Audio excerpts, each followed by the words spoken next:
Honorable Prime Minister. Honorable Prime Minister. Honorable Prime Minister.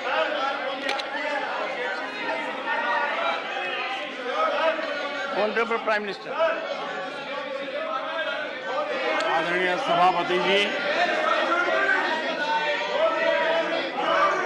राष्ट्रपति जी के अभिभाषण पर धन्यवाद प्रस्ताव पर जो चर्चा चल रही है,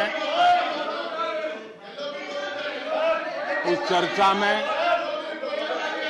शरीक होकर के मैं आदरणीय राष्ट्रपति जी का आदरपूर्वक धन्यवाद करता हूं। आदरणीय राष्ट्रपति जी का अभिनंदन करता हूं।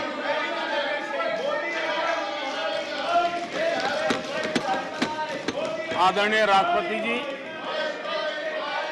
दोनों सदनों को संबोधित करते हुए उन्होंने विकसित भारत का एक खाका और विकसित भारत के संकल्प के लिए एक रोड मैप को प्रस्तुत किया है। देश के लिए उनका ये जो कंट्रीब्यूशन है, जो मार्गदर्शन है, उसके लिए Nothing will go on record. Nothing will go on record.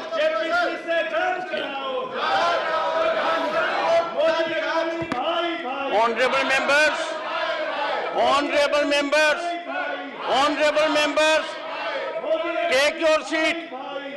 Honorable members, honorable members, honorable members, take your seat. I call upon honorable members to observe decorum and take your seats. Honorable members,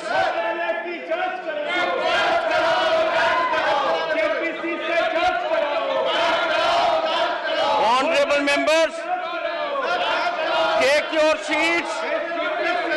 I will be called upon to name you. I will be called upon to name you. Take your seats.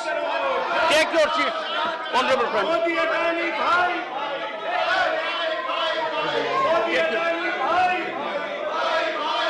Honorable Prime Minister. Nothing will go on record except the Honorable Prime Minister's address. आदरणीय सभापति जी, मैं उन सभी सदस्यों का भी आभार व्यक्त करता हूं जिन्होंने इस चर्चा में भाग लिया, अपनी कल्पना के अनुसार चर्चा को विस्तार देने का प्रयास भी किया और इसलिए मैं सदन में हिस्सा लेने और चर्चा में हिस्सा लेने वाले सभी आदरणीय सदस्यों का धन्यवाद करता हूं। आदरणीय सभापति जी, ये सदन राज्यों का सदन है। बीते दशकों में अनेक बुद्धिजीवियों ने इस सदन से देश को दिशा दी है, देश का मार्गदर्शन किया है। इस सदन में अनेक साथी ऐसे हैं जो अपने व्यक्तिगत जीवन में भी बहुत कुछ सिद्धियां प्राप्त की हुई हैं, अपने व्यक्तिगत जीवन में बहुत बड़े काम भी किए हुए हैं और इसलिए इस सदन में जो भी बात होती है उस बात को देश बहुत गंभीरता से सुनता है और देश उसे बहुत गंभीरता से लेता है। लेकिन आदरणीय सभापति जी, ये भी दुर्भाग्यपूर्ण है, इतने महत्वपूर्ण सदन में कुछ लोगों का व्यवहार, कुछ लोगों की वाणी न सिर्फ सदन को लेकिन देश को निराश करने वाली रही।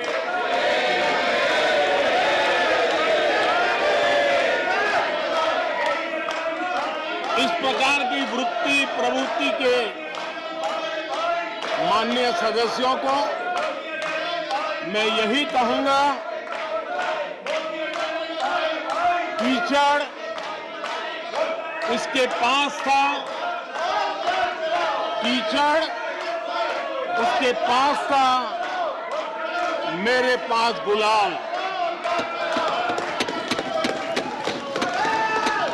कीचड़ उसके पास था, मेरे पास गुलाल। जो भी जिसके पास था उसने दिया उछाल।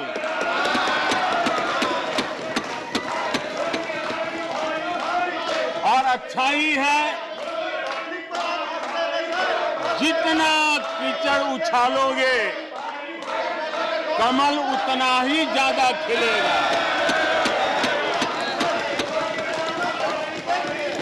और इसलिए कमल खिलाने में आपका प्रत्यक्ष परोक्ष जो भी योगदान है, इसके लिए मैं उनका भी आभार व्यक्त करता हूं।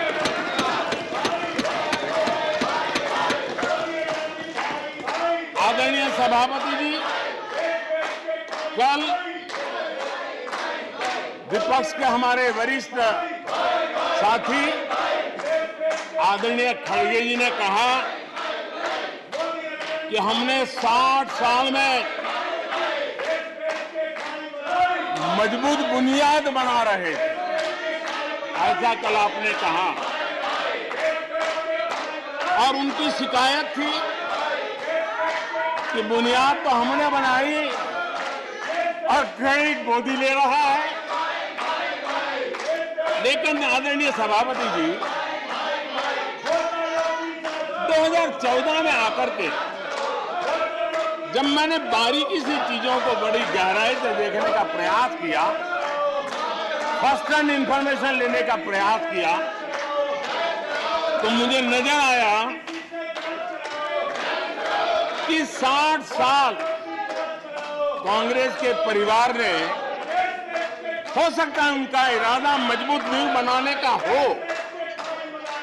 मैं उस पर कोई टिप्पणी करना नहीं चाहता, लेकिन 2014 के बाद आकर के मैंने देखा कि उन्होंने गड्ढे ही गड्ढे कर दिए थे। उनका इरादा नींव का होगा, लेकिन उन्होंने गड्ढे ही गड्ढे कर दिए थे। और आदरणीय सभापति जी, जब वो गड्ढे खोद रहे थे, 6-6 दशक बर्बाद कर दिए थे, उस समय दुनिया के छोटे छोटे देश भी सफलता के शिखरों को छू रहे थे, आगे बढ़ रहे थे।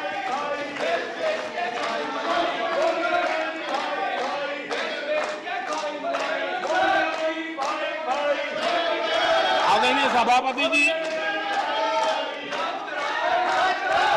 उनका तो वो साल इतना अच्छा माहौल था कि पंचायत से लेकर के पार्लियामेंट तक उन्हीं की दुनिया चलती थी। इतना देश भी अनेक आशा अपेक्षाओं के साथ आंख बंद करके उनका समर्थन करता था, लेकिन उन्होंने इस प्रकार की कार्यशैली विकसित की, इस प्रकार का कल्चर विकसित किया कि जिसके कारण वे एक भी चुनौती का परमानेंट सॉल्यूशन करने का न कभी सोचा, न कभी उनको सूझा, न कभी उन्होंने प्रयास किया।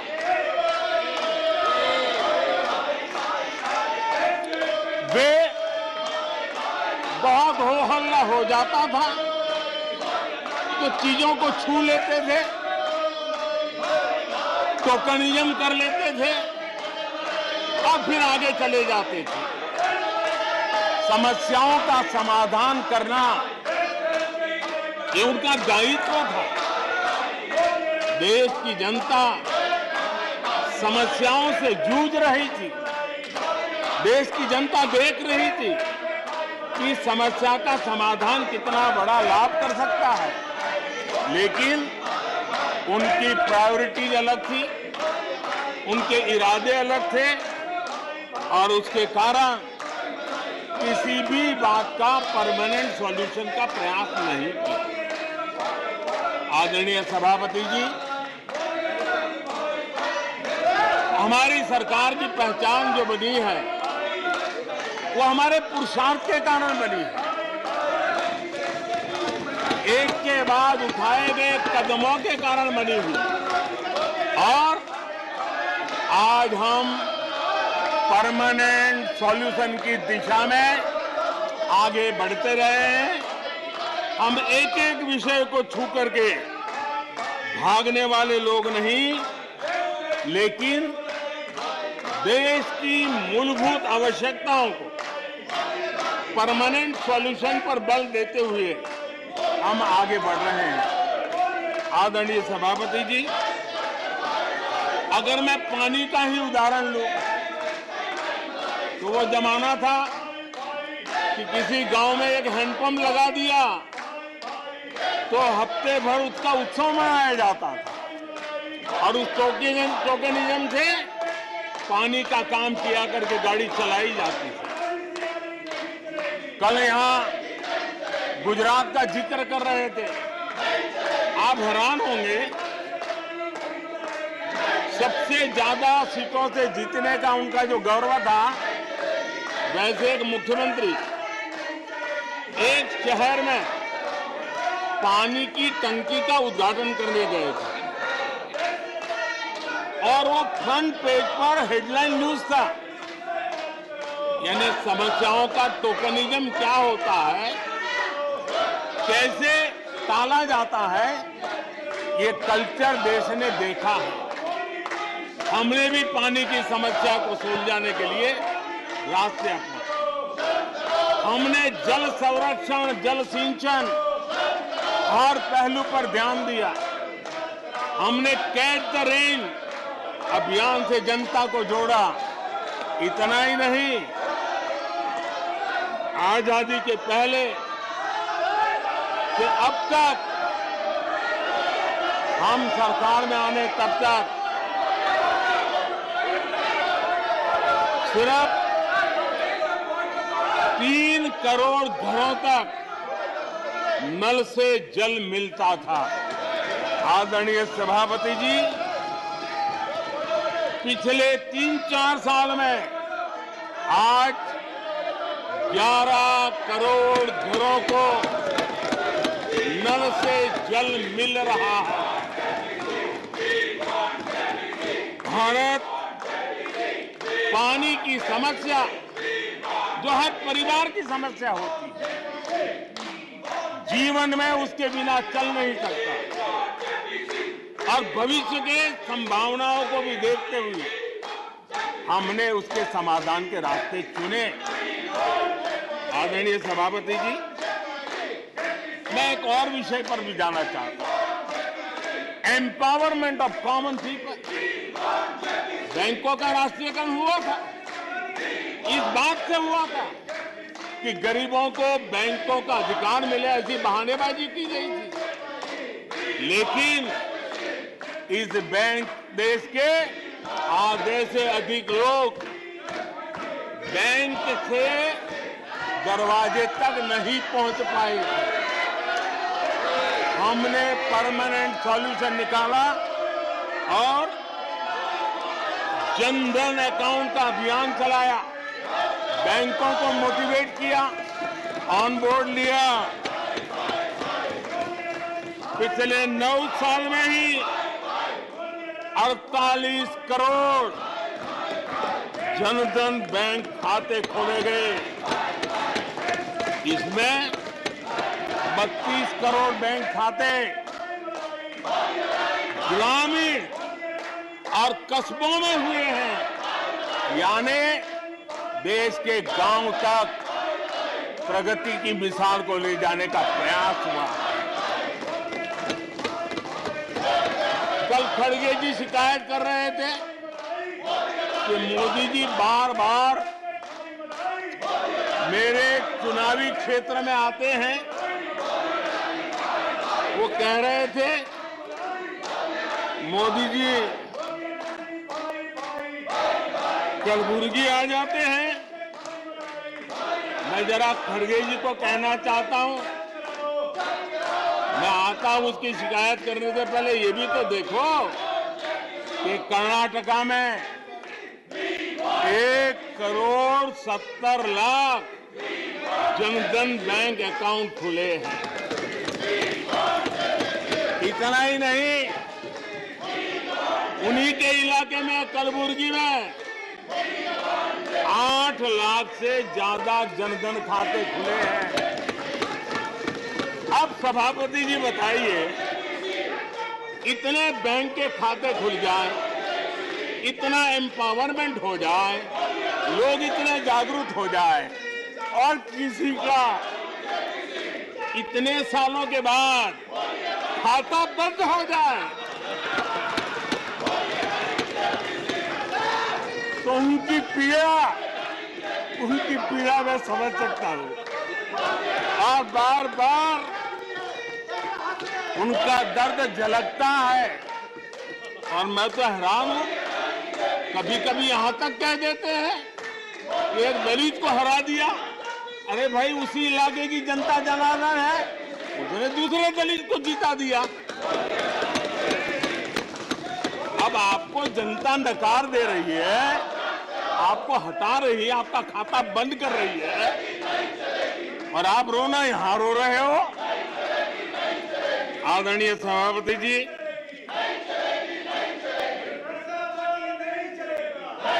जनधन, आधार, मोबाइल, ये जो त्रिशक्ति है और उसने सीधा डायरेक्ट बेनिफिट ट्रांसफर, उस योजना के तहत पिछले कुछ वर्षों में 27 लाख करोड़ रुपया इस देश के नागरिकों के बैंक खातों में ट्रांसफर किया, हितधारकों के खातों में ट्रांसफर किया है। और मुझे खुशी है कि डायरेक्ट बेनिफिट ट्रांसफर, ये टेक्नोलॉजी का उपयोग करने के कारण इस देश के 2 लाख करोड़ रुपए से ज्यादा पैसे जो किसी इकोसिस्टम के गलत हाथों में जाता था, वो बच गया है। देश की बहुत बड़ी सेवा की है। और मैं जानता हूं, जिस इकोसिस्टम के सागरितों को, चेले चपाटों को जो 2 लाख करोड़ की ऐसी फायदे मिलते रहते थे, उनका चिल्लाना भी बहुत स्वाभाविक है।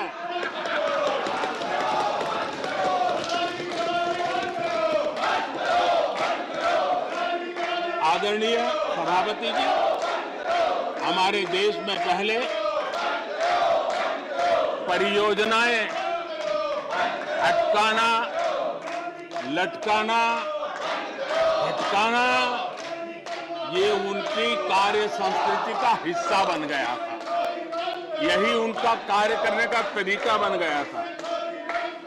ईमानदार टैक्स पेयर की गाढ़ी कमाई, उसका नुकसान होता था। हमने टेक्नोलॉजी का प्लेटफॉर्म तैयार किया, पीएम गति शक्ति मास्टर प्लान लेकर के आए और 1600 लेयर में डेटा के माध्यम से इंफ्रास्ट्रक्चर को प्रोजेक्ट्स को गति देने का काम हो रहा है। जो योजनाएं बनाने में महीनों लग जाते थे वो आज सप्ताहों के भीतर भीतर उसको आगे बढ़ा दिया जाता है, क्योंकि आधुनिक भारत के निर्माण के लिए इंफ्रास्ट्रक्चर का महत्व हम भली भांति समझते हैं, स्केल का भी महत्व समझते हैं, स्पीड का भी महत्व समझते हैं और टेक्नोलॉजी के माध्यम से परमानेंट सॉल्यूशन और परमानेंट एस्पिरेशन का एड्रेस करने का प्रयास आदरणीय सभापति जी हम कर रहे हैं। आदरणीय सभापति जी, कोई भी जब सरकार में आता है तो देश के लिए कुछ करने के वादे करके आता है, जनता का कुछ भला करने के वादे करके आता है, लेकिन सिर्फ भावनाएं व्यक्त करने से बात बनती नहीं है। आप कह दें कि हम ऐसा चाहते हैं, हम ऐसा चाहते हैं, जैसे कभी कहा जाता था गरीबी हटाओ, 4-4 दशक हो गए हैं, हुआ कुछ नहीं। इसलिए विकास की गति क्या है, विकास की नीयत क्या है, विकास की दिशा क्या है, विकास का प्रयास क्या है, परिणाम क्या है, ये बहुत मायने रखता है। सिर्फ आप कहते रहे कि हम भी कुछ करते थे, इतने से बात बनती नहीं है। आदरणीय सभापति जी, जबकि हम जनता को उनकी प्राथमिकताओं के आधार पर उनकी आवश्यकताओं और जब जनता की इतनी बड़ी आवश्यकताओं के लिए मेहनत करते हैं तो हम पर दबाव भी बढ़ता है, हमें मेहनत भी ज्यादा करनी पड़ती है, हमें परिश्रम भी ज्यादा करना पड़ता है। लेकिन हमने, जैसे महात्मा गांधी जी कहते थे, श्रेय और प्रेय, हमने श्रेय का रास्ता चुना है, प्रिय लग जाए आराम कर लें, वो रास्ता हमने नहीं चुना है। मेहनत करनी पड़ेगी तो करेंगे, दिन रात खपाना पड़ेगा तो खपाएंगे, लेकिन जनता जनार्दन के एस्पिरेशन को चोट नहीं पहुंचने देंगे और उसके एस्पिरेशन सिद्धियों में परिवर्तित हो जाए और देश विकास की यात्रा को पार करे, इसके लिए हम काम करते रहेंगे। इन सपनों को लेकर के चलने वाले हम लोग हैं और हमने वो करके दिखाया। आदरणीय सभापति जी, अब आप देखिए, देश आजाद हुआ तब से 2014 तक 14 करोड़ एलपीजी कनेक्शन थे और लोगों की मांग भी थी। लोग सांसदों के पास जाते थे कि हमें एलपीजी कनेक्शन मिल जाए, और उस समय 14 करोड़ घरों में था, डिमांड भी कम थी, प्रेशर भी कम था, आपको गैस लाने के लिए खर्चा भी नहीं करना पड़ता था, आपको गैस पहुंचाने के लिए व्यवस्था, आप भी मजे में, चलती भी गाड़ी, काम होता नहीं था, लोग इंतजार करते रहते थे। लेकिन हमने सामने से होकर के तय किया कि हर घर को एलपीजी कनेक्शन देंगे। हमें मालूम था कि हम कर रहे हैं, हमें मेहनत करनी पड़ेगी, हमें मालूम था हमें धन खर्च करना पड़ेगा, हमें मालूम था हमें दुनिया भर से गैस लाना पड़ेगा। ये सब दबाव की संभावना जानने के बावजूद भी हमारी प्राथमिकता मेरे देश का नागरिक था, हमारी प्राथमिकता हमारे देश के सामान्य लोग थे, और इसलिए हमने 32 करोड़ से ज्यादा परिवारों के पास गैस कनेक्शन पहुंचाए। नया इंफ्रास्ट्रक्चर खड़ा करना पड़ा, धन खर्चना पड़ा। आदरणीय सभापति जी, इस एक उदाहरण से आप समझ सकते हैं कि हमें कितनी मेहनत करनी पड़ी होगी, लेकिन हमने आनंद के साथ, संतोष के साथ, गर्व के साथ इस मेहनत को किया और मुझे खुशी है कि सामान्य मानवी को उसका संतोष मिला। इससे बड़ा एक सरकार के लिए संतोष क्या हो सकता है। आदरणीय सभापति जी, आजादी के अनेक दशकों के बाद भी इस देश में 18,000 से ज्यादा गांव ऐसे थे जहां बिजली नहीं पहुंची थी, और ये गांव अधिकतर हमारे आदिवासी बस्ती के गांव थे, हमारे पहाड़ों पर जिंदगी गुजारने वालों के लोगों के गांव थे, जनजातीय से गांव थे, नॉर्थ ईस्ट के गांव थे। लेकिन ये उनके चुनाव के हिसाब किताब में बैठता नहीं था, इसलिए इनकी प्रायोरिटी नहीं था। हम जानते थे ये कठिन काम इन्होंने छोड़ दिए हैं। हमने कहा हम तो मक्खन पे लकीर करने वाले नहीं, पत्थर पे लकीर करने वाले लोग हैं। हम इस चुनौती को भी उठाएंगे, हम इस चुनौती को भी उठाएंगे। और हमने हर गांव में बिजली पहुंचाने का संकल्प उठाया। समय सीमा में 18,000 गांवों में बिजली पहुंचाई, और उस चुनौतीपूर्ण काम करने के पीछे गांवों में एक नई जिंदगी की अनुभूति हुई, उनका विकास तो हुआ, लेकिन सबसे बड़ी बात हुई देश की व्यवस्था पर उनका विश्वास बढ़ा। और विश्वास बहुत बड़ी ताकत होती है। जब देश के नागरिकों का विश्वास बनता है, तब वो लाखों करोड़ों गुना एक सामर्थ्य में परिवर्तित हो जाता है। वो विश्वास हमने जीता है और हमने मेहनत की, हमें मेहनत पड़ी, लेकिन मुझे खुशी है उन दूर दराज के गांवों को आजादी के इतने सालों के बाद नई आशा की किरण दिखाई दी, संतोष का भाव प्रकट हुआ, और वो आशीर्वाद आज हमें मिल रहे हैं। आदरणीय सभापति जी, पहले की सरकारों में कुछ घंटे बिजली आती थी, कहने को तो लगता था बिजली आ गई, गांव के बीच में खंभा डाल दिया तो हर साल उसकी संवत्सरी मनाते थे, फलानी तारीख को खंभा डाला गया था, बिजली तो आती नहीं थी। आज बिजली पहुंची इतना ही नहीं, औसत हमारे देश में 22 घंटे बिजली देने के प्रयास में हम सफल हुए।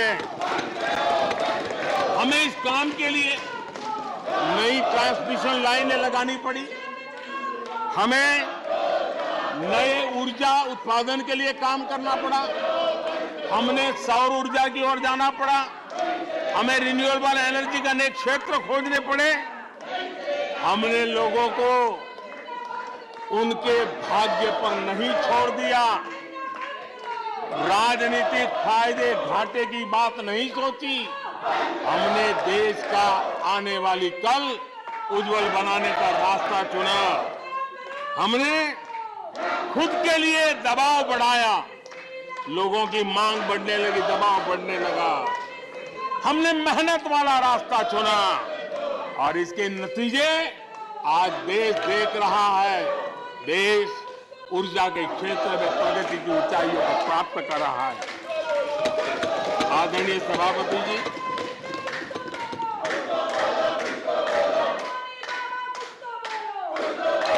हमने आजादी के अमृत काल में एक बहुत बड़ा हिम्मत भरा कदम उठाया। मैं जानता हूं यह आसान नहीं है, हमें बहुत मेहनत करनी पड़ेगी, और वो रास्ता हमने चुना है सैचुरेशन का। हर योजना के जो लाभार्थी हैं 100% लाभ कैसे पहुंचे, 100% लाभार्थियों को लाभ पहुंचे, बिना रोक टोक के लाभ पहुंचे, और मैं कहता हूं, अगर सच्चा पंथ निरपेक्षता है तो यही है, सच्चा सेक्युलरिज्म है तो यही है। और सरकार उस राह पर बड़ी ईमानदारी के साथ चल पड़ी है। अमृत काल में हमने सैचुरेशन का संकल्प लिया है।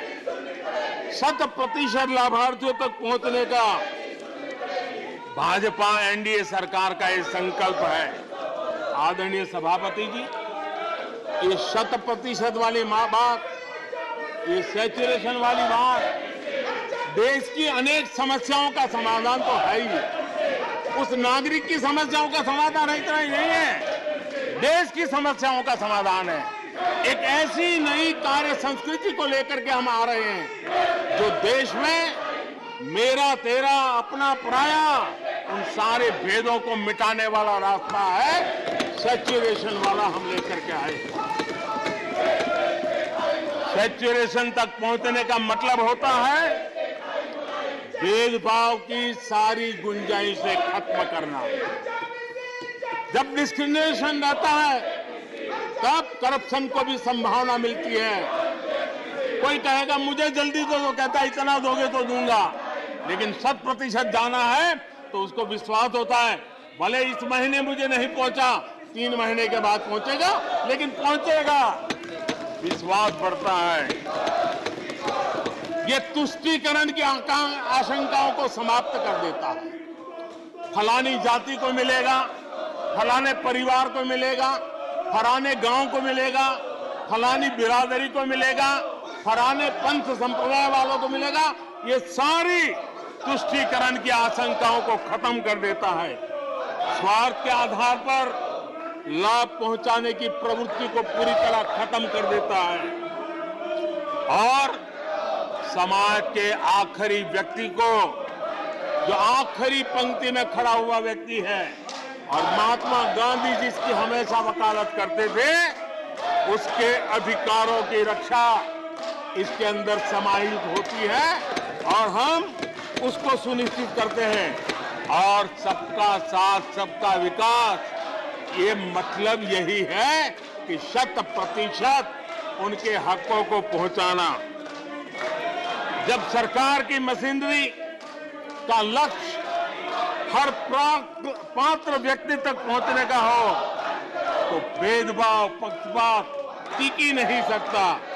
इसलिए हमारा ये 100% सेवा अभियान, सोशल जस्टिस, सामाजिक न्याय, इसका बहुत बड़ा सशक्त माध्यम है। यही सामाजिक न्याय की असली गारंटी है। यही सच्ची पंथ निरपेक्षता है, यही सच्चा सेक्युलरिज्म है। हम देश को विकास का ये मॉडल दे रहे हैं जिसमें हितधारक सबको उनके हक मिले। देश हमारे साथ है। कांग्रेस को बार बार देश नकार रहा है, लेकिन कांग्रेस और उसके साथी अपनी साजिशों से बाज नहीं आते हैं और जनता ये देख भी रही है और उनको हर मौके पर सजा भी देती रही। आदरणीय सभापति जी, हमारे देश की आजादी में 1857 से लेकर के स्वतंत्र संग्राम का कोई भी दशक उठा लीजिए, हिंदुस्तान का कोई भी भूभाग उठा लीजिए, मेरे देश की आजादी की लड़ाई में मेरे देश के आदिवासियों का योगदान स्वर्णिम पृष्ठ से भरा पड़ा हुआ है। गर्व होता है देश को कि मेरे आदिवासी भाइयों ने आजादी के महात्म्य को समझा था, लेकिन दशकों तक मेरे आदिवासी भाई विकास से वंचित रहे और विश्वास का सेतु तो कभी बन ही नहीं पाया। आशंकाओं से भरी हुई व्यवस्था बनी और उन नौजवानों के मन में बार बार सरकारों के लिए सवाल उठते चले गए, लेकिन उन्होंने सही नीयत से काम किया होता, नेक नीयत से काम किया होता, आदिवासियों के कल्याण के प्रति समर्पण भाव से काम किया होता, तो आज 21वीं सदी के तीसरे दशक में मुझे इतनी मेहनत नहीं करनी पड़ती। लेकिन उन्होंने नहीं किया। अटल बिहारी वाजपेयी की सरकार थी, पहली बार इस देश में आदिवासियों के विकास के लिए अलग मंत्रालय बना, पहली बार आदिवासियों की कल्याण के लिए, भलाई के लिए, विकास के लिए अलग बजट की व्यवस्था हुई। आदरणीय सभापति जी, हमने 110 जिलों को आकांक्षी जिलों के रूप में आइडेंटिफाई किया। जो विकास में पीछे रह गए, सामाजिक न्याय जैसे महत्व का है, एवं भौगोलिक रूप से भी जो पीछे रह गए हैं उनको न्याय दिलाना उतना ही आवश्यक होता है।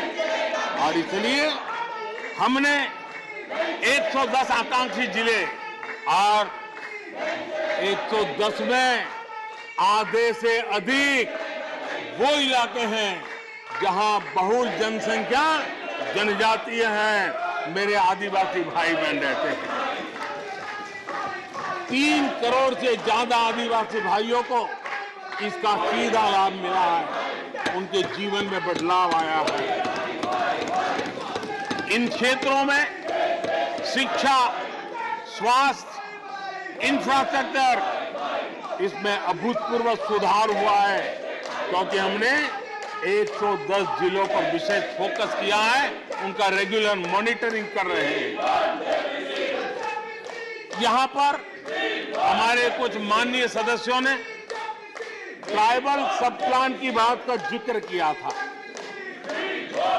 मैं ऐसे साथियों का अनुरोध करता हूं कि जरा समय निकाल करके किसी पढ़े लिखे व्यक्ति की मदद लेकर के बैठिए, जो बजट को अध्ययन कर सकता है, थोड़ा समझा सकता है, और आप देखेंगे तो पता चलेगा कि बजट में शेड्यूल्ड ट्राइब कंपोनेंट फंड्स, इसके तहत 2014 के पहले की तुलना में 5 गुना अधिक वृद्धि हुई है।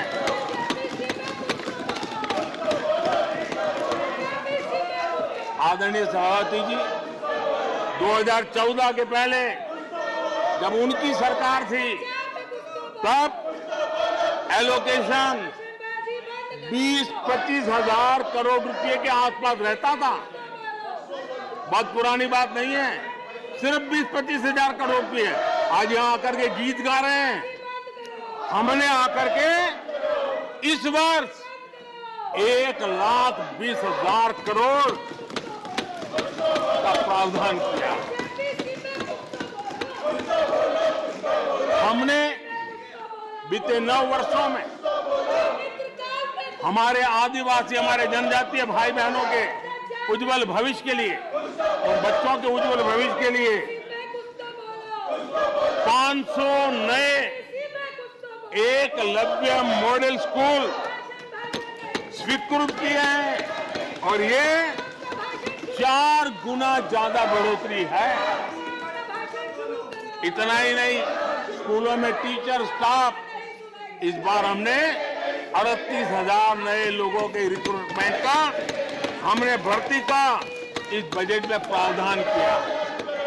आदिवासियों के कल्याण के लिए समर्पित हमारी सरकार ने, मैं जरा आपको फॉरेस्ट राइट एक्ट की बात की तरफ ले जाना चाहता हूं। आदरणीय सभापति जी, देश आजाद होने से लेकर हमारे आने से पहले, 2014 के पहले, आदिवासी परिवारों को 14 लाख जमीन के पट्टे दिए गए थे। पिछले 7-8 वर्षों में हमने 7 लाख नए पट्टे दिए। यह अभूतपूर्व काम हुआ है। हमारे आने से पहले 23,000 सामुदायिक पट्टे दिए गए थे। 23,000। हमारे आने के बाद 80,000 से अधिक सामुदायिक पट्टे दिए गए हैं। लिप सिंपैथी बता करके आदिवासियों की भावनाओं के साथ खेलने के बजाय अगर कुछ किया होता तो आज मुझे इतनी मेहनत न करनी पड़ती और ये काम पहले आराम से हो जाता, लेकिन ये उनकी प्रायोरिटी में नहीं था। आदरणीय सभापति जी, इनकी अर्थनीति, उनकी समाज नीति, उनकी राजनीति वोट बैंक के आधार पर ही चलती रही और उसके कारण समाज की जो बेसिक ताकत होती है, स्वरोजगार के कारण देश की आर्थिक गतिविधि बढ़ाने वाला जो सामर्थ्य होता है, इन्होंने हमेशा नजरअंदाज कर दिया। उनको वो इतने छोटे लगते थे, इतने बिखरे हुए लगते थे, तो उसका उनको कोई मूल्य ही नहीं था। जो छोटे छोटे काम में जुड़े हुए, जो स्वरोजगार के ऊपर समाज पर बोझ बने बिना समाज में कुछ न कुछ वैल्यू एडिशन करते हैं, उनके प्रति दुर्लक्ष्य किया गया। छोटे काम में जुटे इन करोड़ों लोगों को भुला दिया गया। मुझे गर्व है कि मेरी सरकार ने रेहड़ी वाले, ठेले वाले, फुटपाथ पर व्यापार करने वाले लोगों की सुन ले, ब्याज के चक्कर में जिनके जीवन तबाह हो जाते थे, दिन भर का पसीना ब्याज खोरों के घर जाकर के चुकाना पड़ता था, उन गरीबों की चिंता हमने की, उन रेहड़ी ठेले पटरी वालों की चिंता हमने की। और आदरणीय सभापति जी, हमने इतना ही नहीं, हमारे विश्वकर्मा समुदाय जो समाज निर्माण के अंदर एक भूमिका देते हैं, जो अपने हाथ से औजार की मदद से कुछ न कुछ सृजन करते रहते हैं, समाज की आवश्यकताओं की बहुत बड़ी मात्रा में पूर्ति करते हैं। चाहे हमारा बंजारा समुदाय हो, चाहे हमारे गुमंत जाति के लोग हैं, हमने उनकी चिंता करने का काम किया है। पीएम स्वनिधि योजना हो, पीएम विश्वकर्मा योजना हो, जिसके द्वारा हमने समाज के इन लोगों की मजबूती के लिए काम किया है, उनके सामर्थ्य को बढ़ाने के लिए काम किया। आदरणीय सभापति जी, आप तो स्वयं किसान पुत्र हैं। इस देश के किसानों के साथ क्या बीती है, ऊपर के कुछ एक वर्ग को संभाल लेना और उन्हीं से अपनी राजनीति चलाए रखना, यही सिलसिला चला। इस देश की कृषि की सच्ची ताकत छोटे किसानों में है। 1 एकड़ 2 एकड़ भूमि का वो बड़ा मुश्किल से 80-85% इस देश का ये वर्ग है। इन छोटे किसान उपेक्षित थे, उनकी आवाज कोई सुनने वाला नहीं था। हमारी सरकार ने छोटे किसानों पर ध्यान केंद्रित किया, छोटे किसानों को फॉर्मल बैंकिंग के साथ जोड़ा। आज साल में 3 बार सीधे पीएम किसान सम्मान निधि छोटे किसान के खाते में जमा होती है। इतना ही नहीं, हमने पशुपालकों को भी बैंकों से जोड़ा, हमने मछुआरों को बैंकों से जोड़ा और उनको ब्याज में रियायत दे करके उनके आर्थिक सामर्थ्य को बढ़ाया, ताकि वो अपना व्यवसाय विकसित कर सके, अपने क्रॉप पैटर्न को बदल सके, अपने उत्पादित की हुए माल को रोक करके उचित दाम मिलने पर बाजार में ले जा सके। उस दिशा में हमने काम किया। आदरणीय सभापति जी, हम जानते हैं हमारे देश के बहुत सारे किसान ऐसे हैं कि जो बरसाती पानी पर उनको गुजारा करना पड़ता है। सिंचाई की व्यवस्था ये पिछली सरकारों ने की नहीं। हमने और देखा है कि ये छोटे किसान पानी बरसाती के भरोसे जीने वाले, मोटे अनाज की खेती करते हैं, पानी होता नहीं है। ये मोटे अनाज की खेती करने वाले किसानों को हमने विशेष स्थान दिया।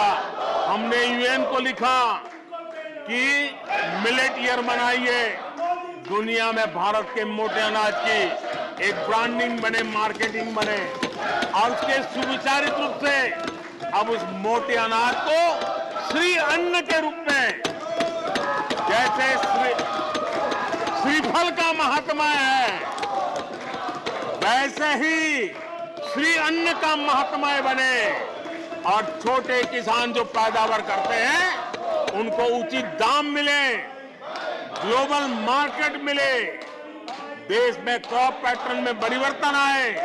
और इतना ही नहीं, ये मिलेट सुपर फूड है, पोषण के लिए बहुत बड़ी ताकत है। हमारे देश के नई पीढ़ी को पोषण की समस्या के समाधान में भी ये काम आए, जो मेरे छोटे किसान को भी मजबूत करेगा।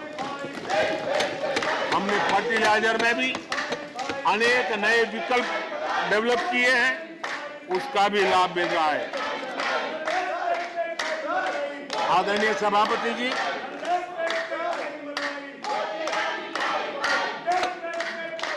हमें बड़े कन्विक्शन के साथ मैं मानता हूं कि जब निर्णय प्रक्रिया में माताओं बहनों की भागीदारी बढ़ती है तो परिणाम अच्छे मिलते हैं, जल्दी मिलते हैं और निर्धारित लक्ष्य को प्राप्त करने वाले होते हैं।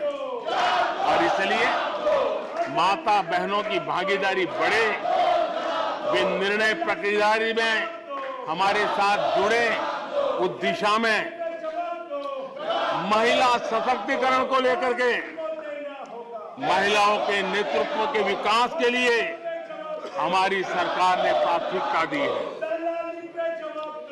सदन में हमारे एक माननीय सदस्य ने कहा कि महिलाओं को टॉयलेट देने से क्या महिलाओं का विकास हो जाएगा? हो सकता है उनका ध्यान सिर्फ टॉयलेट पे गया हो, वो उनकी कठिनाई होगी, लेकिन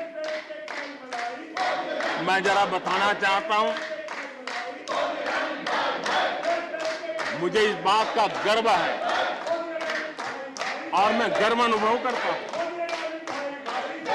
क्योंकि मैं राज्य में रह करके आया हूं, मेरे गांव में जिंदगी गुजार के आया हूं। मुझे गर्व है कि 11 करोड़ शौचालय बना करके मैंने मेरी माताओं बहनों को इज्जत कर दिया है। मुझे इस बात का गर्व है। हमारी माताओं बहनों, हमारी बेटियों के जीवन चक्र की तरफ जरा नजर करें। हमारी सरकार माताओं बहनों के सशक्तिकरण के लिए कितनी संवेदनशील है, उसकी तरफ मैं जरा ध्यान आकर्षित करना चाहता हूं। और जिनको सिर्फ टॉयलेट पे ही सोच अटक गई थी, वो जरा कान खुल करके सुने, ताकि आगे जाकर ये बताने में उनको सुविधा होगी। गर्भावस्था के दौरान शिशु को पौष्टिक खाना मिले, इसके लिए हमने मातृ वंदना योजना चलाई और इसके लिए प्रेगनेंसी के समय महिला के बैंक खाते में सीधा पैसा जाए, ताकि उसको पोषण से उसके गर्भ में जो बच्चा है उसके स्वास्थ्य को भी लाभ हो। हमारे यहाँ माता मृत्यु दर, शिशु मृत्यु दर, इस गंभीर समस्या से मुक्ति का एक उपाय इंस्टीट्यूशनल डिलीवरी, हमारे गरीब से गरीब मां की इंस्टीट्यूशनल डिलीवरी हो, शिशु का जन्म अस्पताल में हो, इसके लिए हमने धन भी खर्च करना तय किया और व्यापक अभियान भी चलाया और उसके सुफल दिखाई भी दे रहे हैं। हम जानते हैं किसी न किसी मानसिक विकृति के कारण बेटियों को मां के कोख में ही मारने की प्रवृत्ति बढ़ गई थी। ये समाज के लिए कलंक था। हमने बेटी बचाओ अभियान चलाया और आज मुझे खुशी है जबकि बेटे जन्म लेते हैं उसकी तुलना में बेटियों की संख्या बढ़ रही है। ये हमारे लिए संतोष का विषय है। हमने बेटियों की रक्षा का काम किया है। बेटी जब बड़ी होकर स्कूल जाए और शौचालय के अभाव में 5वीं 6वीं कक्षा में आते आते स्कूल छोड़ दें, हमने उस चिंता को भी किया और स्कूलों में बच्चियों के लिए अलग टॉयलेट बनाए ताकि मेरी बच्चियों को स्कूल छोड़ना न पड़े। ये हमने चिंता की।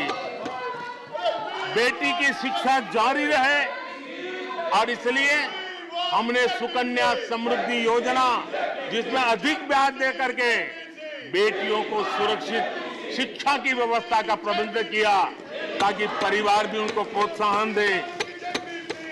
बेटी बड़ी होकर अपना काम करने के लिए बिना गारंटी मुद्रा योजना से लोन ले सके, अपने पैरों पे खड़ी हो सके।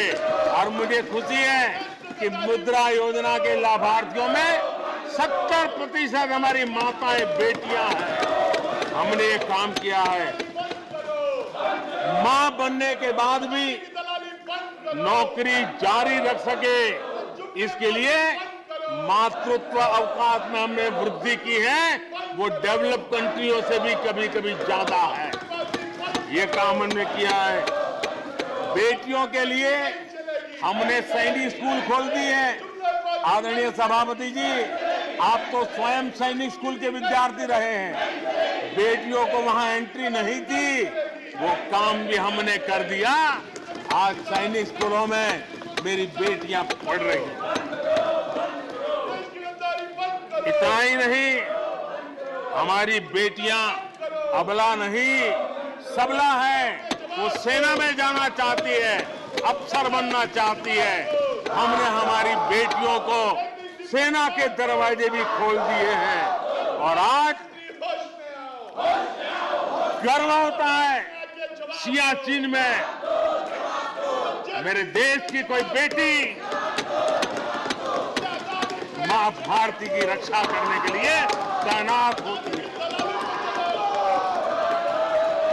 बेटी को गांव में कमाई के अवसर मिले और इसके लिए हमने विमेन सेल्फ हेल्प ग्रुप, उसको एक नई ताकत दी, वैल्यू एडिशन किया और बैंकों से मिलने वाली उनकी रकम में बहुत बड़ा इजाफा किया। और इसलिए वो भी हमने उनकी प्रगति के लिए हमारी माताओं, बेटियों को, बहनों को लकड़ी के धुएं से जिंदगी में मुसीबतें झेलनी न पड़े, इसलिए हमने उज्ज्वला योजना से गैस का कनेक्शन दिया।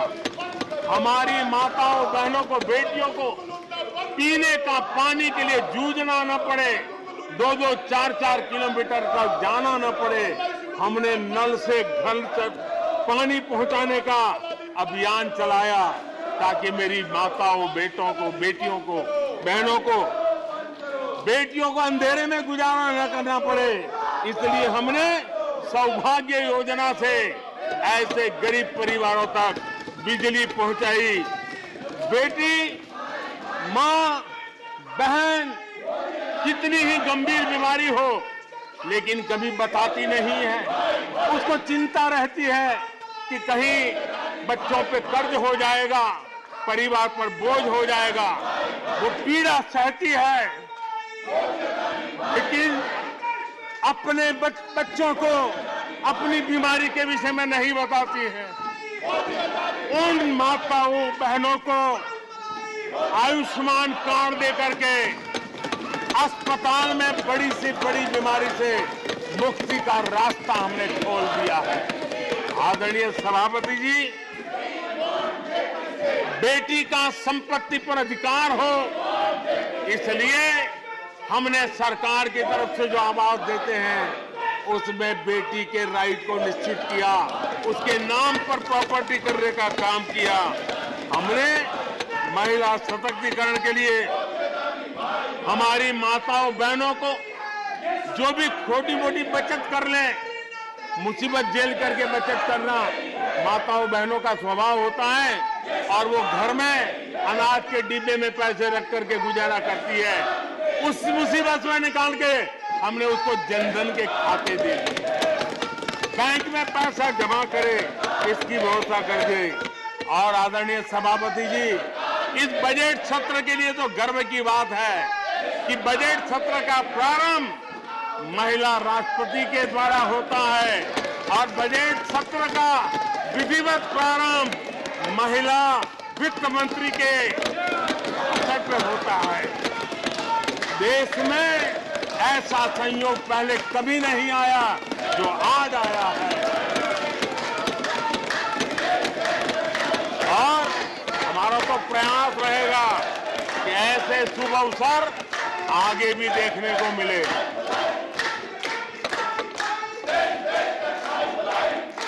आदरणीय सभापति जी, जब देश को आधुनिक होना है, नए संकल्पों को पार करना है, तो हम साइंस और टेक्नोलॉजी के सामर्थ्य को नकार नहीं सकते। साइंस और टेक्नोलॉजी के महत्व को हमारी सरकार भली भांति समझती है, लेकिन हम टुकड़ों में नहीं सोचते, हम टोकनिज्म में नहीं सोचते हैं।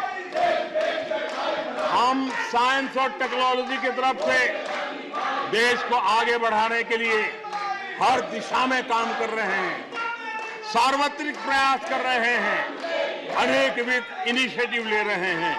और इसलिए बचपन में साइंटिफिक टेम्परामेंट डेवलप करने के लिए अटल टिंकरिंग लैब, ये वैज्ञानिक सोच के निर्माण के लिए स्कूल के लेवल पर बच्चों को हमने अवसर दिया।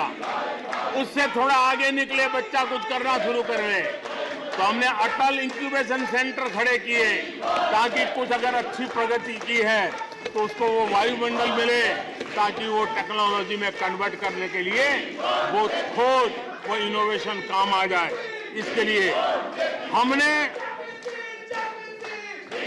विज्ञान की इस प्रगति का परिणाम, हमने नीतियां बदली। स्पेस के क्षेत्र में अब प्राइवेट भागीदारी का हमने सपना पूरा किया और मुझे खुशी है मेरे देश के नौजवान आज प्राइवेट सैटेलाइट छोड़ने की ताकत रखते हैं। ये साइंस एंड टेक्नोलॉजी। आज स्टार्टअप की दुनिया जो मूलतः साइंस और टेक्नोलॉजी से जुड़ी हुई है, उसमें यूनिकॉर्न की संख्या में आज हम दुनिया में तीसरे नंबर पर पहुंच गए हैं। आदरणीय सभापति जी, आज ये देश गर्व करेगा कि सर्वाधिक पेटेंट इनोवेशन और दुनिया के बाजार में टिकता है पेटेंट, ये सबसे अधिक पेटेंट रजिस्टर करने में आज मेरे देश के नौजवान आगे आ रहे हैं। आदरणीय सभापति जी, आधार की ताकत क्या होती है वो हमारी सरकार ने आके दिखा दिया। और आधार से जुड़े हुए जो विद्वान लोग हैं उन्होंने भी कहा है कि आधार के महत्व को, टेक्नोलॉजी के महत्व को 2014 के बाद समझा गया और उसके कारण वो मेहनत अब रंग ला रही है। हमने देखा है कोविड के काल में कोविन प्लेटफॉर्म 200 करोड़ वैक्सीनेशन और सर्टिफिकेट कोविन का आपके मोबाइल पर विदिन ए सेकंड आ जाता है। लेकिन दुनिया को अचंभा तब हुआ कि भारत अपनी वैक्सीन लेकर के आ गया है कोविड में। दुनिया के लोग अपनी वैक्सीन, हमारे यहाँ कोई बहुत बड़ा मार्केट था, बेचने के लिए भांति भांति के प्रेशर करते थे, आर्टिकल लिखे जाते थे, टीवी में इंटरव्यू दिए जाते थे, सेमिनार किए जाते थे। इतना ही नहीं, मेरे देश के वैज्ञानिकों को बदनाम करने के लिए, उनको नीचा दिखाने के लिए कल तक प्रयास चले, कल तक प्रयास चले, कल तक प्रयास चले। और मेरे ही देश के वैज्ञानिकों ने आज दुनिया में जिसको स्वीकृति मिली है ऐसी वैक्सीन से, मेरे देशवासियों का ही नहीं 150 देशों के लोगों की आवश्यकताओं को पूरी किया जाता है। ये विज्ञान के विरोधी लोग, ये टेक्नोलॉजी के विरोधी हैं।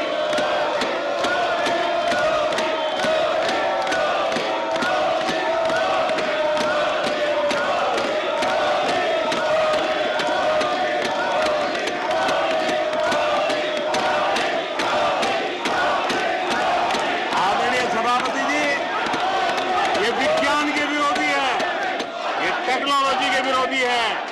हमारे वैज्ञानिकों को बदनाम करने का कोई मौका नहीं छोड़ते। फार्मेसी की दुनिया में हमारा देश एक ताकत बन के उभर रहा है। दुनिया की फार्मेसी का हब बन रहा है। हमारे नौजवान नए नए इनोवेशन कर रहे हैं, उसको बदनाम करने के रास्ते खोज रहे हैं ये लोग। उनको देश की चिंता नहीं है, अपने राजनीतिक उठापटक की चिंता है। ये दुर्भाग्य है देश का। आदरणीय सभापति जी, आज मैं बाली में था। G20 देश के समूह डिजिटल इंडिया इसको समझने के लिए लालायित रहते थे। सक्सेस को पूरी दुनिया ने प्रभावित किया है। डिजिटल लेन देन में आज हिंदुस्तान दुनिया का लीडर बना हुआ है। आदरणीय सभापति जी, हमें खुशी है आज 100 करोड़ से ज्यादा मोबाइल फोन मेरे देशवासियों के हाथ में है। आदरणीय सभापति जी, एक समय था हम मोबाइल इंपोर्ट करते थे। आज गर्व है मेरा देश मोबाइल एक्सपोर्ट कर रहा है। 5G हो, AI हो, IoT हो, उस तकनीक को आज देश बहुत तेज गति से अपना रहा है, उसका विस्तार कर रहा है। ड्रोन, इसका इस्तेमाल सामान्य जीवन में हो, सामान्य नागरिक की भलाई हो। हमने पॉलिसी में वो बदलाव किया और दवाइयां दूर सुदूर इलाकों में ड्रोन से पहुंचाने का काम आज मेरे देश में हो रहा है। साइंस और टेक्नोलॉजी के महत्व को आज खेत में मेरा किसान ड्रोन की ट्रेनिंग लेकर के खेती में ड्रोन का क्या उपयोग हो, आज मेरे गांव में दिखाई दे रहा है। जियो स्पेशल सेक्टर में हमने दरवाजे खोल दिए। ड्रोन के लिए एक पूरा नया विकास का विस्तार करने का अवसर हमने कर दिया। आज देश में यूएन जैसे लोग चर्चा करते हैं कि दुनिया में लोगों के पास अपने पास जमीन के घर के मालिकाना हक नहीं है। यूएन की चिंता है दुनिया। भारत ने ड्रोन की मदद से, स्वामित्व योजना से गांव में, घरों में उसका नक्शा और मालिकी हक देने का काम किया है। उसको कोर्ट कचहरी के चक्करों से और कभी घर बंद हो, कोई आकर के कब्जा कर न ले, सुरक्षा का एहसास दिया है। हमने टेक्नोलॉजी का भरपूर प्रयास कॉमन मैन के लिए करने की दिशा में सफलता पाई है। आज देश टेक्नोलॉजी के क्षेत्र में आधुनिक विकसित भारत के सपने में उसका महत्व है, समझते हैं। और इसलिए ह्यूमन रिसोर्स डेवलपमेंट, इनोवेशन, इसका महत्व बहुत है। और इसलिए दुनिया की एकमात्र फॉरेंसिक साइंस यूनिवर्सिटी हमारे देश में है। हमने गति शक्ति यूनिवर्सिटी बना करके इंफ्रास्ट्रक्चर की दुनिया में एक नई पहल की है। हमने एनर्जी यूनिवर्सिटी बना करके आज देश रिन्यूएबल एनर्जी के क्षेत्र में एक नया जंप लगाए। अभी से हमारे नौजवान तैयार हो, उस दिशा में हम कर रहे हैं। हमारे देश में टेक्नोक्रेट की तरफ, इंजीनियर्स की तरफ, साइंस की तरफ नफरत करने में कांग्रेस ने अपने शासनकाल में कोई कमी नहीं रखी है और साइंस और टेक्नोलॉजी को सम्मान देने में हमारे कार्यकाल में कोई कमी नहीं रखी है। ये हमारा रास्ता है।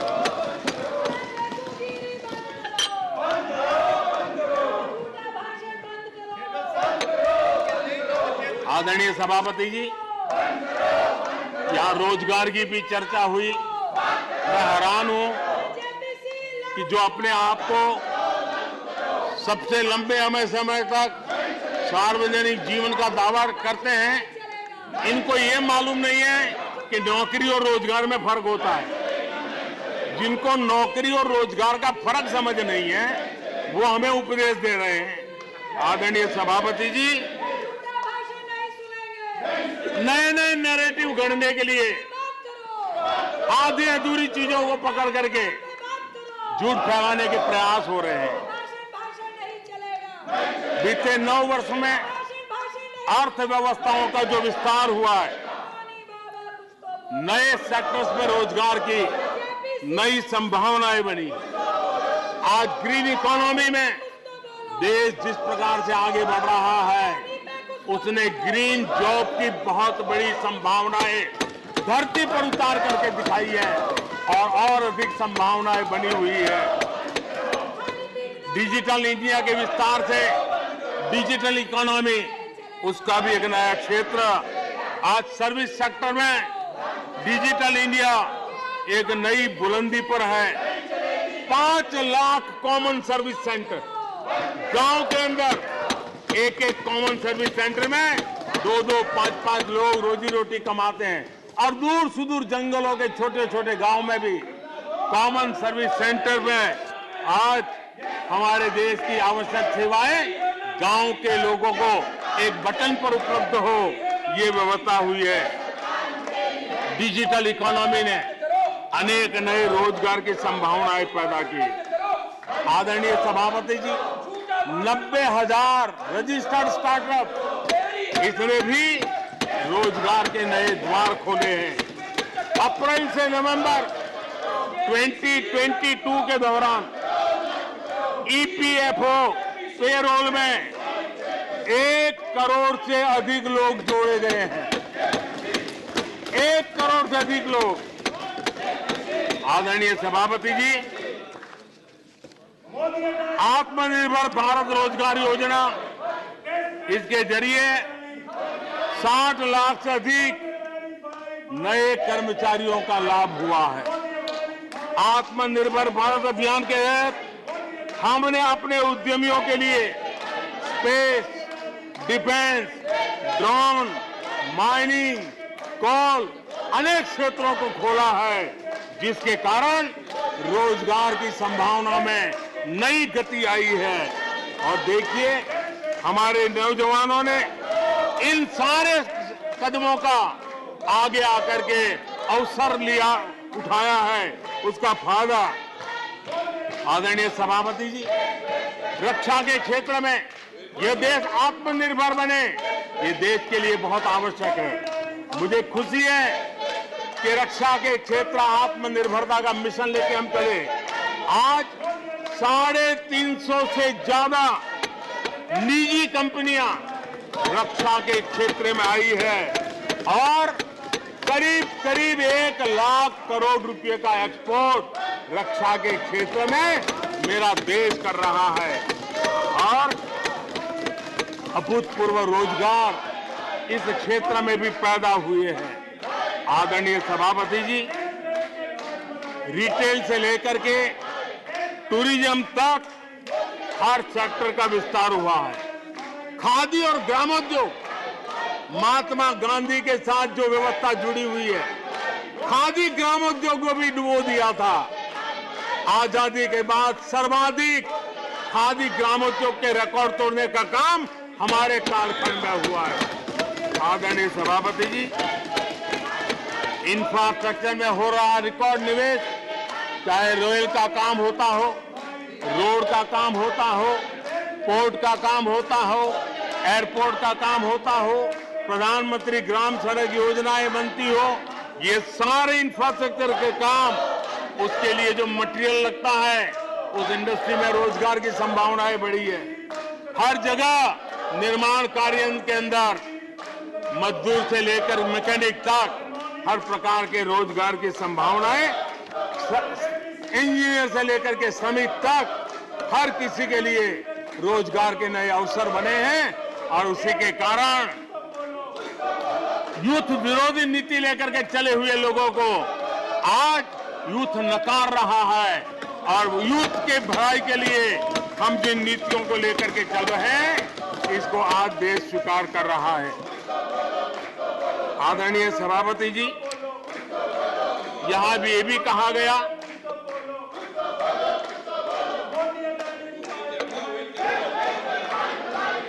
आदरणीय सभापति जी, यहां ये भी कहा गया कि सरकार की योजनाओं को उनके नामों को लेकर के आपत्ति उठाई। कुछ लोगों को ये भी परेशानी है कि नामों में कुछ संस्कृत टच है। बताइए, इसकी भी परेशानी।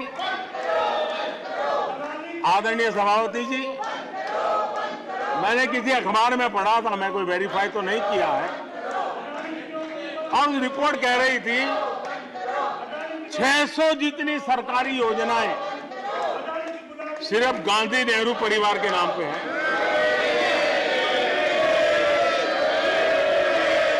आदरणीय सभापति जी,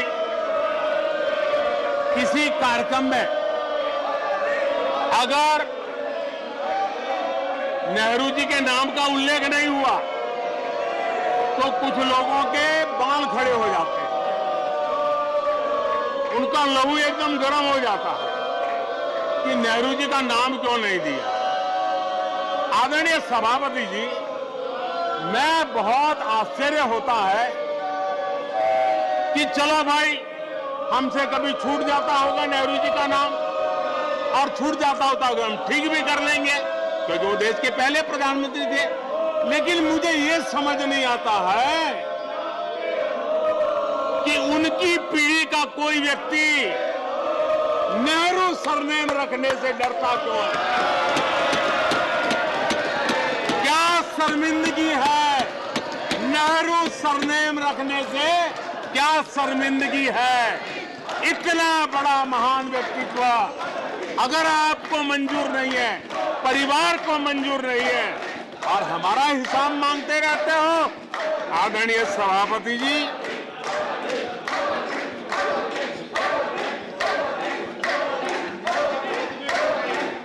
कुछ लोगों को समझना होगा, ये सदियों पुराना देश सामान्य मानवी के पसीने और पुरुषार्थ से बना हुआ देश, जन जन की पीढ़ियों की परंपरा से बना हुआ देश है। ये देश किसी परिवार की जागीर नहीं है। हमने मेजर ध्यानचंद जी का नाम पर खेल रत्न का पुरस्कार कर दिया। अंडमान में नेताजी सुभाष के नाम पर, स्वराज के नाम पर हमने द्वीपों का नामकरण किया। हमें गर्व हो रहा है। नेताजी सुभाष बोस के योगदान के लिए देश गर्व करता है, हम गर्व करते हैं। इतना ही नहीं, जो लोग आए दिन हमारे देश की सेना को नीचा दिखाने का मौका नहीं छोड़ते, हमने इन द्वीपों को परमवीर चक्र प्राप्त करने वाले सेनानियों के नाम कर दिया। आने वाली सदियों तक कोई हिमालय की चोटी एक एवरेस्ट व्यक्ति के नाम पर एवरेस्ट बन गई। मेरे द्वीप समूह मेरे परमवीर चक्र विजेता मेरे देश के सेनानियों के नाम कर दिया। ये हमारी श्रद्धा है, ये हमारी भक्ति है, और उसको लेकर के हम चलते हैं। आदरणीय और इससे आपको तकलीफ है, और तकलीफ व्यक्त भी हो रही है। हर एक की तकलीफ व्यक्त करने के रास्ते अलग होंगे। हमारा रास्ता है सकारात्मक।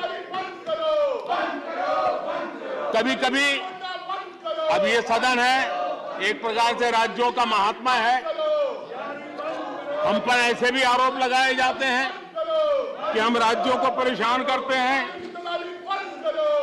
आदरणीय सभापति जी, मैं लंबे अरसे तक राज्य का मुख्यमंत्री रह करके आया हूं। फेडरलिज्म का क्या महत्व होता है वो भली भांति समझता हूं, उसको जी करके आया हूं, और इसलिए हमने कोऑपरेटिव कॉम्पिटिटिव फेडरलिज्म पर बल दिया है। आओ हम पर्दा करें, हम आगे बढ़े, हम सहयोग करें, हम आगे बढ़े, उस दिशा में हम चले हैं। हमने हमारी नीतियों में नेशनल प्रोग्रेस का भी ध्यान रखा है और रीजनल एस्पिरेशन को भी एड्रेस किया है। National progress and regional aspiration, इसका परफेक्ट कॉम्बिनेशन हमारी नीतियों में दिखा है, क्योंकि हम सब मिलकर के 2047 तक एक विकसित भारत का सपना पूरा करने के लिए चल पड़े हैं। लेकिन जो लोग आज विपक्ष में बैठे हैं, उन्होंने तो राज्यों के अधिकारों की धज्जियां उड़ा दी। जरा मैं कच्चा चिट्ठा आज खोलना चाहता हूं।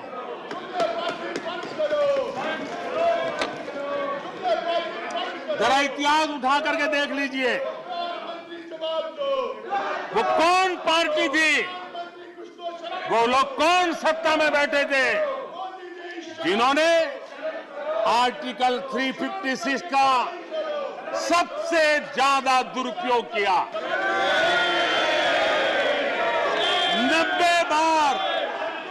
90 बार चुनी हुई सरकारों को गिरा दिया। कौन है वो? कौन है जिन्होंने किया? कौन है जिन्होंने किया? कौन है जिन्होंने किया? इतना ही नहीं सभापति जी, एक प्रधानमंत्री ने आर्टिकल 356 का 50 बार उपयोग किया, आधी सेंचुरी कर दी। वो नाम है श्रीमती इंदिरा गांधी का। 50 बार सरकारों को गिरा दिया। केरल में आज जो लोग इनके साथ खड़े हैं, जरा याद कर लीजिए, थोड़ा बार माइक लगा दीजिए। केरल में वामपंथी सरकार चुनी गई, जिसे पंडित नेहरू पसंद नहीं करते थे। कुछ ही कालखंड के अंदर चुनी हुई पहली सरकार को गढ़ते थे। आज आप वहां खड़े हैं, आपके साथ क्या हुआ था जरा याद कीजिए।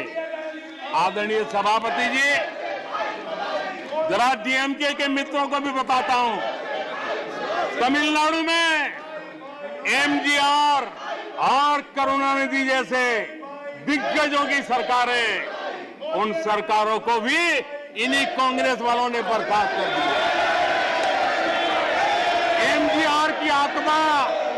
एमजीआर की आत्मा देखती होगी आप कहां खड़े हो। यहां पर पीछे बैठे हैं इस सदन के वरिष्ठ सदस्य और जिनको मैं हमेशा एक आदरणीय नेता मानता हूं, श्रीमान शरद पवार जी। 1980 में शरद पवार जी का आयु 35-40 साल की थी। एक नौजवान मुख्यमंत्री महाराष्ट्र की सेवा करने के लिए निकला था, उनकी सरकार को भी गिरा दिया गया और आज वो वहां है। आज वो वहां है। हर क्षेत्रीय नेता को उन्होंने परेशान किया और एनटीआर के साथ क्या किया। यहां कुछ लोग आज कपड़े बदले होंगे, नाम बदला होगा, ज्योतिषियों की सूचना के अनुसार नाम बदला होगा, लेकिन कभी वो भी उनके साथ थे। उस एनटीआर की सरकार को, और वो तबीयत के लिए अमेरिका गए थे, अपने हेल्थ के लिए गए थे। आपने एनटीआर की सरकार को गिराने का प्रयास किया। ये कांग्रेस की राजनीति का स्तर था।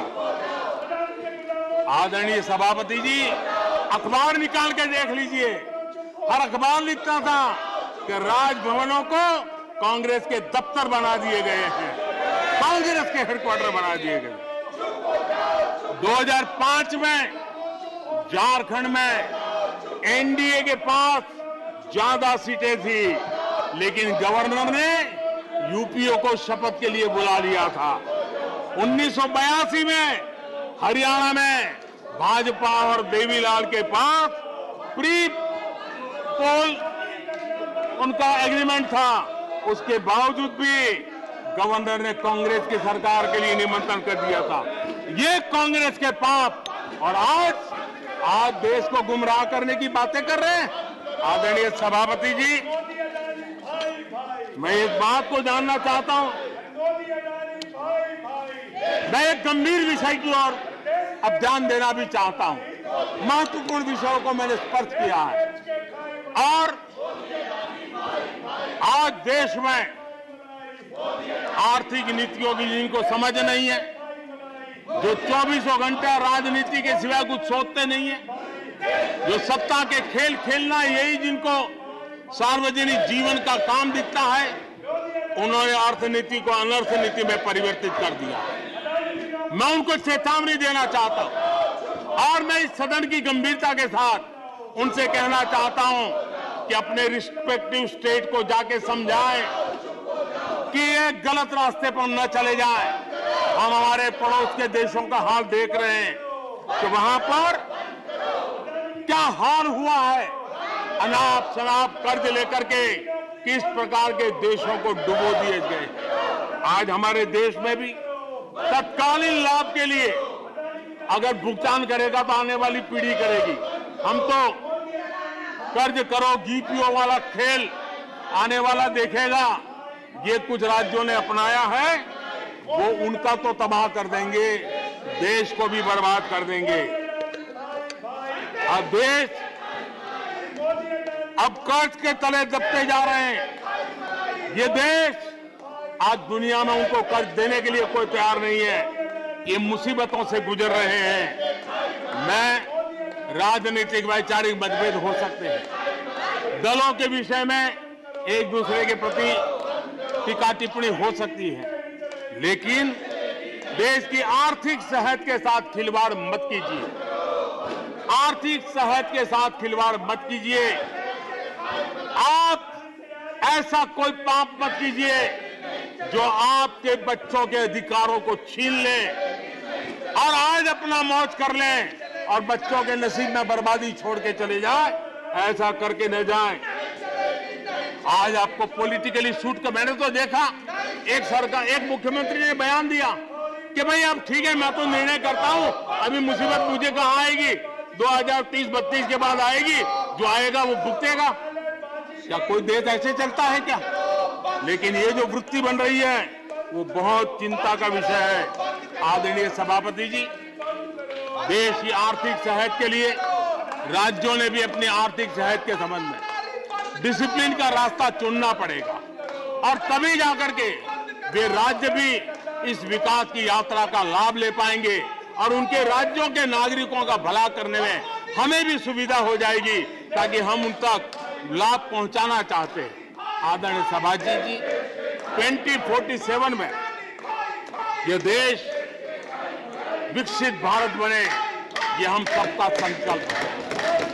140 करोड़ देशवासियों का संकल्प है। अब देश पीछे मुड़ करके देखने को तैयार नहीं है। देश लंबी छलांग मारने को तैयार है। जिनकी 2 वक्त की रोटी का सपना था उसको आपने एड्रेस नहीं किया, हमने उसको एड्रेस किया है। जिसको सामाजिक न्याय की अपेक्षा थी, जो आपने एड्रेस नहीं किया, हमने एड्रेस किया है। जिन अवसरों को तलाशता था, उन अवसरों को उपलब्ध कराने के लिए हमने अनेक कदम उठाए हैं और आजाद भारत का जो सपना है, उन सपने को पूरा करने के लिए हम संकल्पबद्ध होकर के चले। और आदरणीय सभापति जी, देश देख रहा है, देश देख रहा है, एक अकेला कितनों को भारी पड़ रहा है, एक अकेला कितनों को भारी पड़ रहा है। अरे नारे बोलने के लिए भी, नारे बोलने के लिए भी उनको बदल करना पड़ता है। जो भी ये बोलता है, घंटे भर से आवाज की जवाब देना है। आदरणीय सभापति जी, एक कन्विक्शन के कारण चला हूं, देश के लिए जीता हूं, देश के लिए कुछ करने के लिए निकला हुआ हूं। और इसलिए ये राजनीतिक खेल खेलने वाले लोग, उनके अंदर वो हौसला नहीं है, वो ढूंढ रहे हैं, बचने का रास्ता खोज रहे हैं। आदरणीय सभापति जी, राष्ट्रपति जी के उम्दा भाषण को, राष्ट्रपति जी के मार्गदर्शक भाषण को, राष्ट्रपति जी के प्रेरक भाषण को इस सदन के अंदर अभिनंदन करते हुए, धन्यवाद करते हुए, आपका भी आभार व्यक्त करते हुए अपनी बात को समाप्त करता हूं।